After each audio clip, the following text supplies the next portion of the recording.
So this is a talk on minimally invasive screws, more than the TLIF version of something that I've migrated to.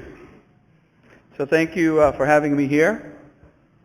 So as you know, instrumentation is very important to protect the fusion, but screw placement is even more important and a lot of the outcome of our surgeries. So even spinal instrumentation should be able to be placed MIS, not just percutaneously. And if you look at what MIS really means, it doesn't mean have to be a tube. It's basically doing surgery with less tissue damage, decreased morbidity, doing it faster, and the same surgical goal. So I started using this technique because I don't like the O-arm. It takes me too long, and we only have one in the hospital, and it's sometimes occupied, and I don't have a robot.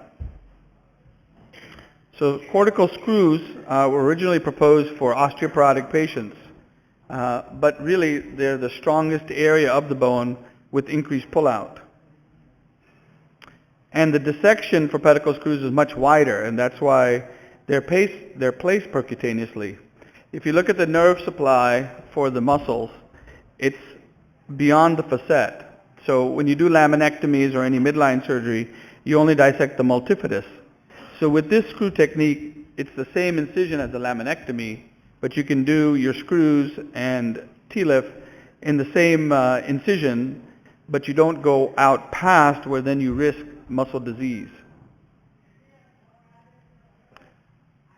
And additionally, the cortical screw preserves the upper facet, so it really decreases the amount of adjacent segment degeneration that you can face. Freehand cortical screws are tough. They require a lot of C-arm. There's a lot of lateral angulation and superior angulation, but there's a lot of fluoro where you go back and forth, back and forth, back and forth.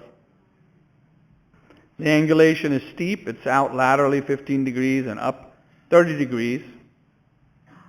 But the main problem is that if you look, cortical bone trajectory screws are only placed safely about 75% of the time, and that's not an acceptable amount in terms of being safe. 22% are unsafe done freehand trajectories. So basically this is a technique where you take a preoperative CT and you plan the screws preoperatively, because if you look at the levels, L2, L4, and L5 here, everyone has a different junction of the facet, different junction of the isthmus, different shape of the pars. And you can't see past the surface topography to see where the screws go. So if you use navigated screws with a different navigation system, you can use big screws rather than small screws. The usual CBT screws are about 4.5 or 5.5 screws barely, and about 25 to 35 millimeters. With the MYSPINE technique, you can get 6.0 diameter screws as long as 40 and 45 millimeters. So after you get the CT, you get an intraoperative template for the pedicle screws. A CT is necessary for pre-op planning, and this is obtained ahead of time. You then get access to a portal, and then when you log on to the portal, you can plan your screw in terms of length, coronal, sagittal, angulation, and this is done preoperatively. Then the plan comes back to you in a sort of a PDF where you approve the plan. You can also show this to your patient in the preoperative session, saying they're going to navigate the screws that you're going to bring to them. Then this leads to the development of jigs. These are plastic jigs, were prefabricated, and the patient can look at them, feel them, and show that we're going to navigate your screws. And then they're used intraoperatively to deliver the screws. So through about a 6 centimeter incision, a one level PLIF can be made with basically the muscle dissection of a laminectomy. The accuracy is about 95%, and that was reported in the European literature. And in our experience, from September 3rd, 2019 to October 2023, we did 68 cases. The mean age was 60 years of age. The follow-up was from 3 to 41 months with a mean of 15 months.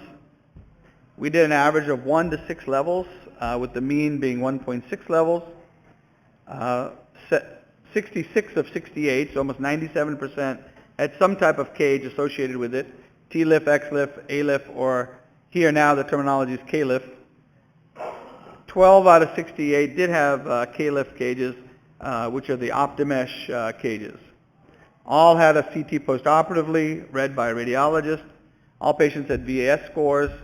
Our patients tend to be a lot lazier. They won't fill out ODIs unless they're made to. So only a handful had ODIs, and only half of them filled out PROMIS scores.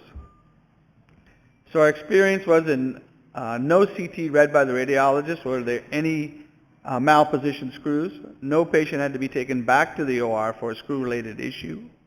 2 patients had loosening and CT-proven non-union, but in both those cases, cages weren't used for some reason. One was a L2 to 5 fusion above a 5-1 fusion that didn't have an interbody, and the other one was a grade 2 slip without an interbody cage.